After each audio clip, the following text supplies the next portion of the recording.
Сәлеметсіздер ме? Қайырлы күн. Қазалы аграрлы-техникалық колледжінің тарих пәні оқытушы Шаева Жанар Зейнуллақызы. Бүгінгі Қазақстан тарих пәні бойынша өтетін сабағымыздың тақырыбы ортағасырлық Қазақстандағы ғылымның дамуы. Бүгінгі сабағымызда ежелгі түркі жазуларының қалыптасуы, қимақтар мен қыпшақтардың жазба деректері, ортағасырлық ғылымның дамуындағы араб тілінің рөлі, ортағасырлық ғұламалардың Қазақстан ғылымын дамытуға қосқан үлестері жайында дәріс барысында білетін боламыз. Ежелгі түркі жазуының қалыптасуына келер болсақ, ежелгі түркілердің ділі мен тілі, даналығы Орхон Енисей жазба ескерткіштерінде көрініс тапқан иолық, тегін мен тоныкөк жазбалары ауыз әдебиетінің алғашқы үлгілері саналады. Бұл жазба ескерткіштер ежелгі түркі тайпаларының жоғары тіл мәдениеті мен дүниетанымын көрсетеді.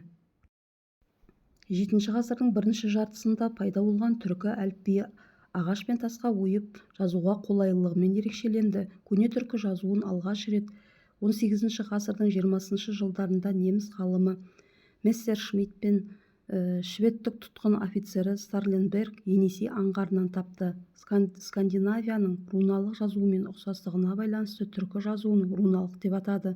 Ғылымда осы атау орнығып қалды. Осыдан кейін басқа да жаңалықтар ашылып, руна жазуларын оқудың кілтін дат ғалымы Томсен тапты.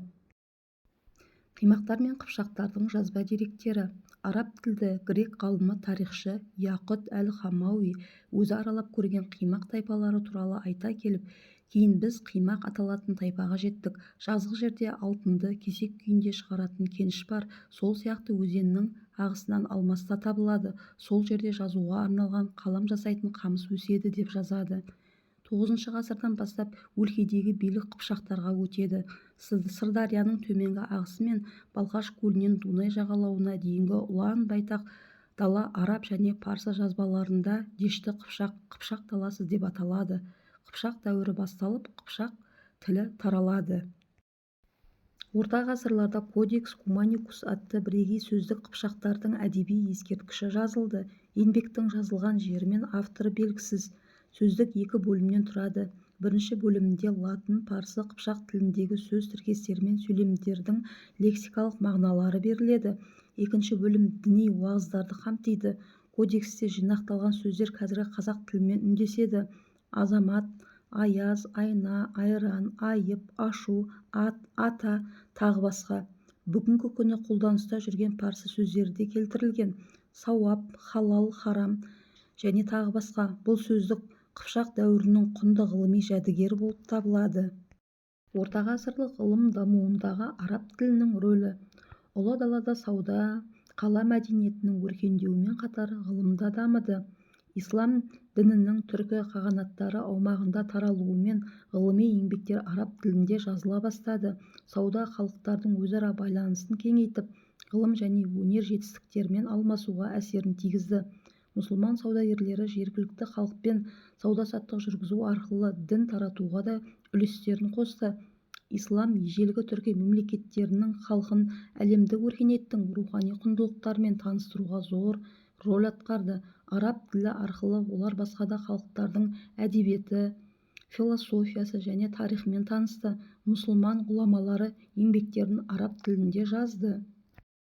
Орта ғасырларда көшпелілердің астрономия, география және де басқа жаратылыстану ғылымдары бойынша білімдері ғылыми трактаттар түрінде жазылды. Түркі тайпалары алуан түрлі диалектілерде сөйледі. Тіл білімі саласы жақсы дамыды. Араб тілінің таралуы жазба әдебиеттердің қалыптасуына игі әсер етті. Араб өркениеті өз заманында әйгілі энциклопедист ғұлама ғалымдарды қалыптастырды. Түркілерден шыққан аса көрнекті ғұламалар, данышпан ойшылдар бүкіл әлемдік ғылым мен мәдениеттің өркендеуіне зор үлес қосты. Ортағасырлық ғұламалардың Қазақстан ғылымын дамытуға қосқан үлестері. Әл-Фараби орта ғасырлардағы көрнекті тұлғалардың бірі. Қазақ даласынан шыққан Әбу Насыр әл-Фараби өзінің білімділігі арқасында екінші ұстаз атанған ұлы ғұлама. энциклопедист ғұлама фараб отырар қаласында дүниеге келген. Алғашқы білімін отырарда алып, кейін Шаш, Ташкент, Самарқанд және Бұхараларда оқуын жалғастырады. Бұдан соң өз заманының аса маңызды ғылыми орталықтары Исфахан, Хамадан, Дамаск, Бағдат, Халеб, Алеппо, Каир шаһарларында оқыды. Ол араб, грек, парсы тілдерін жетік меңгерген. Ұлы ойшыл ғылымның әртүрлі саласы бойынша 160-қа жуық трактат жазып, өшпес мұра қалдырды. Оның қайырымды қала тұрғындарының көзқарасы, ғылымдар тізбегі, музыканың ұлы кітабы, бақытқа жол сілтеу, азаматтық саясат, поэзия өнері туралы, риторика, тағы басқа еңбектері бар. Махмұд Қашқари. Орта ғасырлардың әйгілі және танымал ғалымдарының бірі Махмұд Қашқари Қарахан мемлекетінің аумағында дүниеге келген. Алғашқы білімін медреседен алып, кейін Бұхара, Самарқан, Мерв қалаларында оқуын жалғастырды. Махмұд Қашқари талай ел кезіп, деректер жинастырды.